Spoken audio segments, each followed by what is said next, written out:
안녕하세요, 친절한 영웅씨입니다. 오늘은 에이컨 배관과 녹 그리고 누수에 대해서 이야기를 해보려고 합니다. 에이컨 배관은 매우 좋은 배관으로 알려져 있습니다. 그 이유는 내식성이 좋다, 부식이 되지 않고 유연성이 좋다, 잘 휘기도 한다는 말입니다. 그래서 많은 건축물의 수도 배관 설비로 사용이 되었는데요, 이 에이컨 배관에는 치명적인 약점이 있습니다. 그 약점이 바로 이 녹이라는 것입니다. 에이컨 배관은 고분자 화합물로 이루어져 있는데, 이러한 녹을 만나면 라디칼이라는 것이 생성이 된다고 합니다. 이거는 에이컨 배관 회사에서 나오는 카탈로그들을 보면 많이 나와 있는데요, 이 생성된 라디칼은 이 고분자 화합물과 만나서 이 고분자 구조를 파괴를 한다고 합니다. 그러면 고분자 구조가 파괴되면 거기서 끝이 아니냐, 파괴된 그 친구들이 또 연쇄 반응을 위해서 옆에까지 또 같이 파괴를 시키는 그런 치명적인 약점이 있습니다. 그러면 고분자 구조가 파괴된 에이컨 배관은 어떻게 되냐, 플라스틱처럼 딱딱해져서 누수를 만들게 됩니다. 지금 여기 보시면 이거는 10집이에요 저희가 누수 공사를 한 10집, 한 집에 하루씩 걸렸기 때문에 약 10일 정도 공사를 한 현장인데요, 모두를 모아보니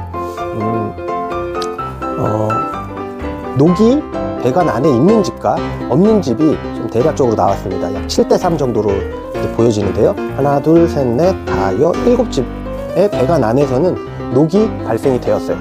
그리고 안타깝게도 이 세 집에서는 녹이 발생이 되지 않았는데도 불구하고 누수가 되었습니다. 이렇게 좀 부속에서는 그렇게 보여지시고요, 이 배관에서도 녹이 있는 집과 없는 집들이 있는데요, 녹이 있는 집은 배관이 매우 경화가 된 집들이 많았습니다. 이를테면 이 배관을 굴착을 하는데 살짝만 만졌는데도 배관이 부러져 버리는 그런 상황. 이렇게 보시면 얘가 그러한 예인데요, 이 배관과 이 배관, 이렇게 연결이 되어 있었습니다. 이렇게 연결이 되어 있었는데 이 배관이 경화가 와서 부러진 거예요. 안쪽을 보시면 녹이 이렇게 보이실 겁니다. 그래서 이런 부분들, 그리고 우리가 이제 시공을 할 때 좀 꺾어서 시공을 해서 누수가 되는 이러한 경우들 있잖아요. 배관들이 이렇게 이제 엘보 부속을 사용하면 좋은데, 이제 롤 배관을 사용을 하고 건설 하시는 분들의 성향에 따라서 이렇게 꺾어서 시공을 하는데, 이 역시 안에 이제 녹이 이렇게 있어요. 녹이 이렇게 있는 배관들은 어떻게 부식이 되냐면, 여기 보시면 제가 살짝만 꺾어 보겠습니다. 이렇게 꺾어 보면 수많은 눈금들이 보여집니다. 지금 보이시죠? 자, 이게 바로 녹 때문에 이 에이컨 배관의 고분자 구조가 파괴돼 가지고 이렇게 경화가 온 상태에서 발생하는 누수입니다. 이런 누수가 발생하는 집들은 좀 안타깝지만은 연쇄 반응이 있을 수 있어요. 그래서 이 부분을 고쳤다고 하지만 또 시간이 지나서 또 다른 부분에 경화가 온 부분에, 약한 부분에 누수가 올 수도 있습니다. 그래서 이런 것들을 아시고 이제 우리 누수 탐지사분들께서 누수를 수리를 해 주시면 정말 좋을 것 같아요. 그리고 이제 또 이런 거는 안쪽으로 지금 설명을 드린 거고, 지금 바깥쪽으로 보면 이제 결속선 같은 것들, 이런 배관을 고정하기 위해서 철로 결속선을 만드는데, 그 부분이 이제 누수가 돼가지고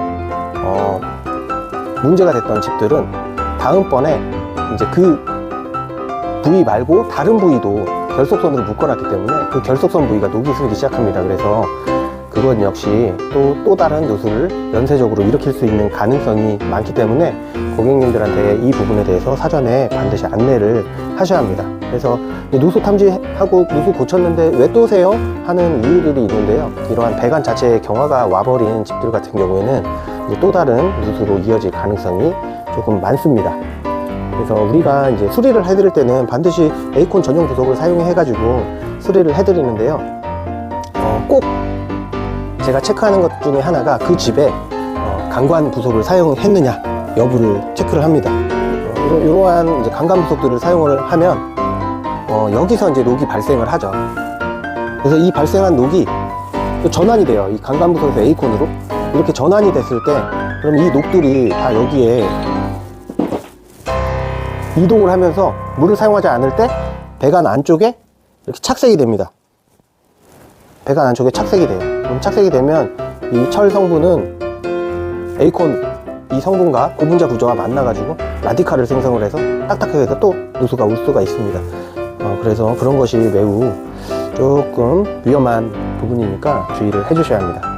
그리고 또 좋은 거는 감압을 조금 하시는 게 좋으세요. 그래서 제가 가본 많은 현장 중에 특히 빌라가 누수가 되는 경우가 많았는데요. 빌라에는 이제 대부분 사바 이하의 압력으로 물이 공급되지만 어떤 지역의 경우에는 또 수압이 조금 높은 경우가 있으세요. 그리고 수압이 조금 불규칙한 경우도 있으시고요.